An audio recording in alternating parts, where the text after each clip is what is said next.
আসসালামু আলাইকুম ওয়া রাহমাতুল্লাহি ওয়া বারাকাতুহু। আলহামদুলিল্লাহি ওয়াহদা ওয়াসসালাতু ওয়াসসালামু আলা মান লা নাবিয়্যা বা'দা আম্মা বা'দ। সমস্ত প্রশংসা, সমস্ত তারিফ আল্লাহ পাক রব্বুল আলামিনের জন্য। আলহামদুলিল্লাহ। অতঃপর অসংখ্য দরুদ ও সালাম বর্ষিত হোক মানবতার মুক্তিদূত সাইয়্যিদুল মুরসালিন খাতামান নবিয়্যিন আহমদ মুস্তাফা মুহাম্মদ মুস্তাফা সাল্লাল্লাহু আলাইহি ওয়াসাল্লামের উপর। আল্লাহুম্মা সাল্লি আলাইহি মুহাম্মদ, আল্লাহুম্মা বারিক আলাইহি মুহাম্মদ। আমি সংক্ষিপ্ত আকারে যে বিষয়টি নিয়ে আলোকপাত করব তা হচ্ছে নেশাদ্রব্য। বর্তমান সময়ে যুবক থেকে শুরু করে বৃদ্ধ পর্যন্ত আজকে অনেক মানুষ, শতকরা ৮০% মানুষ এই নেশার মধ্যে ডুবে রয়েছে। নেশার কারণে সে নিজে নিজে ক্ষতিগ্রস্ত হচ্ছে, অনুরূপভাবেই তার পরিবারের স্ত্রী, সন্তান সন্ততি, বাবা মা এদেরকেও টেনশনের মধ্যে ফেলছে। এই নেশার মাধ্যমেই সে নিজে ক্ষতিগ্রস্ত হচ্ছে এবং পরিবারে অশান্তি সৃষ্টি করছে। তাই আসুন এই নেশা সম্পর্কে আমরা সংক্ষিপ্ত আকারে কোরআন এবং হাদিস থেকে জানব যে আল্লাহ পাক রব্বুল আলামিন নেশাদার দ্রব্য অর্থাৎ মদ সম্পর্কে কি কি আলোকপাত করেছেন। আল্লাহ পাক রব্বুল আলামিন সূরাতুল মাইদার 90 থেকে 91 নং আয়াতে বলেন, ইয়া আইয়ুহাল্লাযীনা আমানু ইন্নামাল খামরু ওয়াল মাইসিরু ওয়াল আনসাবু ওয়াল আজলামু রিজসুম মিন আমালিশ শাইতান। হে ঈমানদারগণ, নিশ্চয়ই মদ, জুয়া, প্রতিমা এবং ভাগ্য নির্ধারণ করা এগুলো হচ্ছে শয়তানের অপবিত্র কর্ম। ফাজতানিবুহু লাআল্লাকুম তুফলিহুন। যদি তোমরা সফল কাম হতে চাও তাহলে মদ, জুয়া, প্রতিমা এবং ভাগ্য নির্ধারণ করা থেকে তোমরা বিরত থাকো। মদ, জুয়া, ভাগ্য নির্ধারণ করা এগুলো হচ্ছে শয়তানের অপকর্ম, শয়তানের অপবিত্র কর্ম। আল্লাহ পাক রব্বুল আলামিন বলেন, ইন্নামা ইউরিদুশ শাইতানু আইয়ুকিআ বাইনাকুমুল আদাওয়াতা ওয়াল বাগদা ফিল খামরি ওয়াল মাইসির। শয়তান মূলত তোমাদের পরস্পরের মাঝে মদ এবং জুয়ার মাধ্যমে শত্রুতা ও বিদ্বেষ সঞ্চারিত করতে চায়। তাই তো দেখা যায় একজন বন্ধু আরেকজন বন্ধুর সঙ্গে দ্বন্দ্ব, জুয়ার টাকা নিয়ে একজন বন্ধু আরেকজন বন্ধুর সঙ্গে গণ্ডগোল, দ্বন্দ্ব, তা হচ্ছে নেশাদার দ্রব্য নিয়ে। শয়তান আর কি করতে চায়? ওয়ায়াসুদ্দাকুম আন যিকরিল্লাহি ওয়া আনিস সালাহ। শুধু বন্ধুর মধ্যে বন্ধু, দোস্তের মধ্যে দোস্তর দ্বন্দ্ব ফাসাদ এতটুকুই নয়, ওয়ায়াসুদ্দাকুম আন যিকরিল্লাহি ওয়া আনিস সালাহ। শয়তান তোমাদেরকে আল্লাহ তাআলার জিকির হতে, আল্লাহ তাআলার সালাত থেকেও বিরত রাখতে চাই। ফাহাল আনতুম মুনতাহুন। আল্লাহ পাক রব্বুল আলামিন বলেন, তাহলে কি তোমরা শয়তানের ধোঁকায় পড়ে শয়তানের ওয়াসওয়াসার মধ্যে ডুবে থেকে আল্লাহর এগুলো সালাত থেকে, জিকির থেকে বিরত থাকবে? কখনোই সম্ভব নয়।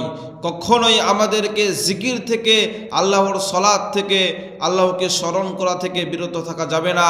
এই শয়তানের ওয়াসওয়াসার মধ্যে পড়ে এই নেশাদার দ্রব্য সেবন করা, জুয়া খেলা, প্রতিমা পূজা করা, তারপরে ভাগ্য নির্ধারণ করা, এগুলো হচ্ছে সবই শয়তানের অপবিত্র কর্ম। অন্যত আল্লাহ পাক রব্বুল আলামিন সূরাতুল বাকারার 219 নং আয়াতে বলেন, ইয়াসআলুনাকা আনিল খামরি ওয়াল মাইসির। হে নবী, তারা আপনাকে মদ এবং জুয়া সম্পর্কে জিজ্ঞাসা করে, আপনি বলে দিন, কুল ফীহিমা ইসমুন কাবীর। আপনি বলে দিন এই নেশাদার দ্রব্য মদ, জুয়া এগুলো হচ্ছে বড় গুনাহ, অতএব তোমরা এগুলো থেকে বিরত থাকো। এই নেশাদার দ্রব্য সম্পর্কে রাসূল সাল্লাল্লাহু আলাইহি ওয়াসাল্লামের অসংখ্য হাদিস রয়েছে। তার মধ্য থেকে কতিপয় হাদিস আমি আপনাদের নিকটে পেশ করব। আন ইবনে উমর রাদিয়াল্লাহু আনহুমা ক্বালা ক্বালা রাসূলুল্লাহ সাল্লাল্লাহু আলাইহি ওয়াসাল্লাম ইবনে ওমর রাদিয়াল্লাহু আনহুতে বর্ণিত, তিনি বলেন রাসূল সাল্লাল্লাহু আলাইহি ওয়াসাল্লাম বলেছেন, কুল্লু মুসকিরিন খামরুন, প্রত্যেক নেশাদার দ্রব্য মদ, ওয়া কুল্লু মুসকিরিন হারামুন, আর সব ধরনের মদ হারাম। ওয়ামান শারিবাল খামরা ফিদ দুনিয়া ফামাতা ওয়া হুয়া ইদমিনু হালাম ইয়াতুব, যে ব্যক্তি সর্বদা নেশাদার দ্রব্য পান করলো এবং তাওবা বিহীন অবস্থায় মৃত্যুবরণ করলো, লাম ইয়াশরাবহা ফিল আখিরাতি, সে পরকালে সুস্বাদু পানি পান করতে পারবে না। তাই দেখুন, যে ব্যক্তি নেশাদার দ্রব্য সেবন করে মৃত্যুবরণ করবে, সে পরকালে সুস্বাদু পানি পানের আস্বাদন করতে পারবে না, পানি পান করতে পারবে না। সম্মানিত হাজিরিন, শুধু তাই নয়, এই ব্যাপারে এই নেশাদার দ্রব্য সম্পর্কে রাসূল সাল্লাল্লাহু আলাইহি ওয়াসাল্লামের আরো হাদিস বর্ণিত রয়েছে। আন জাবিরিন রাদিয়াল্লাহু আনহু قال قال رسول الله صلى الله عليه وسلم, জাবির রাদিয়াল্লাহু আনহুতে বর্ণিত, তিনি বলেন রাসূল সাল্লাল্লাহু আলাইহি ওয়াসাল্লাম বলেছেন, ইন্না আলাল্লাহি আহাদান, নিশ্চয়ই আল্লাহ সুবহানাহু ওয়া তাআলার ওয়াদা রয়েছে, লিমান শারিবাল মুসকিরা আইয়াসকিয়াহুল্লাহু ফি তিনাতিল খাবাল, যে ব্যক্তি নেশাদার দ্রব্য সেবন করবে আল্লাহ পাক রব্বুল আলামিন তাকে তিনাতে খবাল পান করাবেন। ইলা ইয়া রাসূলুল্লাহ ওয়া মা তিনাতুল খাবাল, রাসূল সাল্লাল্লাহু আলাইহি ওয়াসাল্লামকে জিজ্ঞাসা করা হলো, হে আল্লাহর রাসূল, তিনাতে খবাল আবার কি জিনিস? قال عرق أهل النار أو عسرة أهل النار, রাসূল সাল্লাল্লাহু আলাইহি ওয়াসাল্লাম বললেন, তিনাতে খবাল হচ্ছে জাহান্নামীদের শরীর হতে গলে পড়া রক্ত পুজ মিশ্রিত অত্যন্ত গরম তরল পদার্থ। হাদিসটি বর্ণিত রয়েছে সহিহ মুসলিমের 2002 নম্বর হাদিস। অতএব আমরা অত্র হাদিস দ্বারা এটাই বুঝতে পারলাম যে আল্লাহ পাক রব্বুল আলামিন ওই সমস্ত ব্যক্তিদের জন্য, ওই সমস্ত মানুষের জন্য ওয়াদা করেছেন যারা নেশাদার দ্রব্য সেবন করেন, তাদেরকে আল্লাহ পাক রব্বুল আলামিন তিনাতে খবাল পান করাবেন। এই তিনাতে খবাল হচ্ছে জাহান্নামীদের শরীর হতে গলে পড়া রক্ত পোজ মিশ্রিত অত্যন্ত গরম তরল পদার্থ। এটা সেই জাহান্নামে ভয়াবহ সময় যখন জাহান্নামীরা চিৎকার করতে থাকবে, পানি পানি বলে, খাবার খাবার করে যখন চিৎকার করতে থাকবে, তখন এই নেশাদার দ্রব্য সেবনকারীরা যারা জাহান্নামের মধ্যে অবস্থান করবে তাদেরকে এই খাদ্য খাওয়ানো হবে। সম্মানিত হাজিরিন, তাই উদাত্ত আহ্বান জানাবো, যারা নেশাদার দ্রব্য সেবন করেন, নেশাদার দ্রব্য বিড়ি, তামাক, জর্দা, সিগারেট, ইয়াবাগুল, ফেনসিডিল থেকে শুরু করে নিয়ে নেশাদার দ্রব্য যত রকম রয়েছে সমস্ত নেশাদার দ্রব্য থেকে বিরত থাকতে হবে। সম্মানিত হাজিরিন, এক কথাও বলে রাখি, মদ হচ্ছে এমন একটি বস্তু, যে বস্তু বেশি পরিমাণ খেলে বিবেকের ক্ষতি হয়, তার অল্প পরিমাণ বস্তু হারাম, যা রাসূল সাল্লাল্লাহু আলাইহি ওয়াসাল্লাম বলেন। সম্মানিত হাজিরিন, শুধু তাই নয়, নেশাদার দ্রব্য পানকারী যদি নেশাদার দ্রব্য সেবন করে তাহলে সে কত বড় পাপের অপরাধী হবে, অপরাধী বলে গণ্য হবে। এ সম্পর্কে রাসূল সাল্লাল্লাহু আলাইহি ওয়াসাল্লামের হাদিস রয়েছে।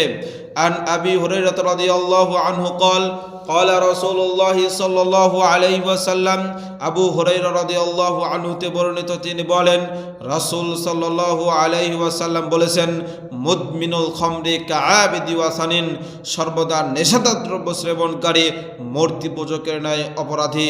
সম্মানিত হাজিরিন, অত্র হাদিস দ্বারা আমরা বুঝতে পারলাম যে একজন নেশাদার দ্রব্য সেবনকারী মূর্তি পূজকের ন্যায় অপরাধী বলে গণ্য হবে।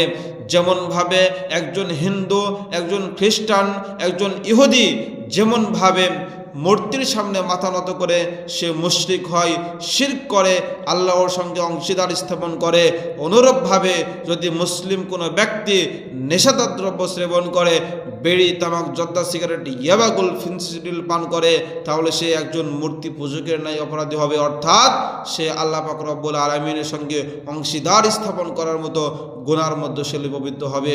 শুধু তাই নয়, একজন নেশাদার দ্রব্য সেবনকারী যদি নেশাদার দ্রব্য সেবন করে, একজন মদখোর যদি মদ সেবন করে, গাঁজাখোর, বিড়ি, তামাক, জর্দা, সিগারেট, ইয়াবাগুল, ফেনসিডিল খোর যদি সেইগুলো সেবন করে, তাহলে তার অবস্থান কি হবে, তাহলে তার অবস্থান কোথায় হতে পারে, এ সম্পর্কেও হাদিস রয়েছে। আন আবি দারদাই রাদিয়াল্লাহু আনহু قال لا يدخل الجنة مدمن الخمر। আবু দারদা রাদিয়াল্লাহু আনহুতে বর্ণিত, তিনি বলেন রাসূল সাল্লাল্লাহু আলাইহি ওয়াসাল্লাম বলেছেন, লা ইয়াদখুলুল জান্নাতা মুদমিনুল খামর, নেশাদার দ্রব্য সেবনকারী জান্নাতে প্রবেশ করবে না।